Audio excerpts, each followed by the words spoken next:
Other news now, the Sri Lankan government has warned the Tamil Tiger rebels until Tuesday at noon local time to surrender or face further attacks. The ultimatum came as thousands of Sri Lankan civilians fled from the Tigers' last stronghold. The military released video footage showing civilians escaping to a nearby beach. The UN estimates thousands of civilians, though, may still be within the Tiger-controlled area, prompting fears of more casualties if hostilities resume.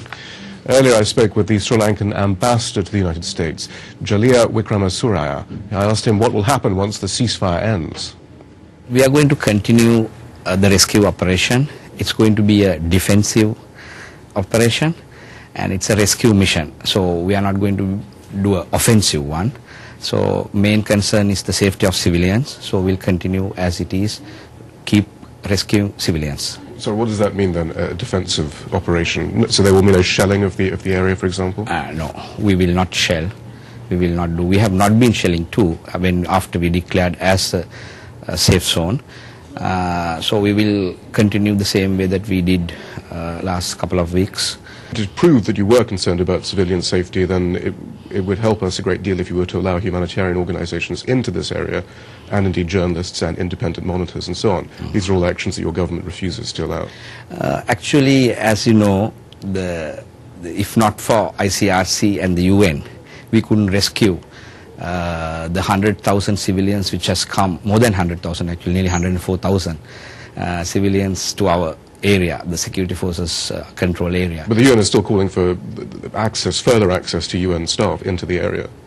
Actually, right now we are worried about, we don't want to have a situation where anybody gets injured. Right now the ICRC and the UN is already there, and IDP camps, there are more in NGOs and any help is given, and India is helping us with hospitals and all. And there's a great deal of concern about these camps, which are basically internment camps for the Tamil civilian population. I mean, what's going to happen to these? You can't keep them behind barbed wire for the foreseeable future, can you? Actually, just to explain you about Sri Lanka situation, in Sri Lanka we have 3 ways of demarcating the land. If anybody gets to a land, there are 3 ways of demarcating them. The barbed wire demarcation that's the way that we demarcate any land in Sri Lanka. If you go down south or Colombo, anywhere. But hang on, these people aren't allowed out once they're in. They are allowed out. We have reunion system there, because we are, earlier we did not have any demarcations. As you know, the suicide bomber came into the camp and blasted herself, and they killed actually more than 25 people, innocent civilians, together with some soldiers. So after that only we thought we should demarcate them. And we are safety. Yeah. But they have no freedom of movement in the country, and there is actually they are right now. Actually, they are very happy. We have given telephone facilities. We have given even for children the school facilities inside the camp. But the persistent reports of abductions, of paramilitaries actually going in and taking men away. Again, the lack of oversight, the lack of transparency is what's concerning us all. It's very difficult for us to actually know what's going on. Presumably by design.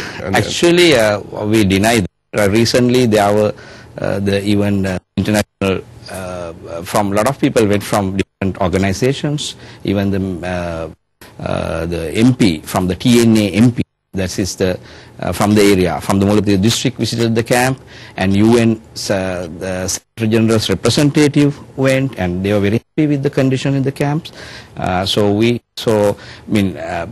Obviously it's not luxury facility, but we are taking care of them, and that's our main concern, because President's main concern is civilians, because they are our brothers and sisters, that's why it has taken such a long time to clear this. If we were not concerned with civilians, we could have taken over the small area very fast.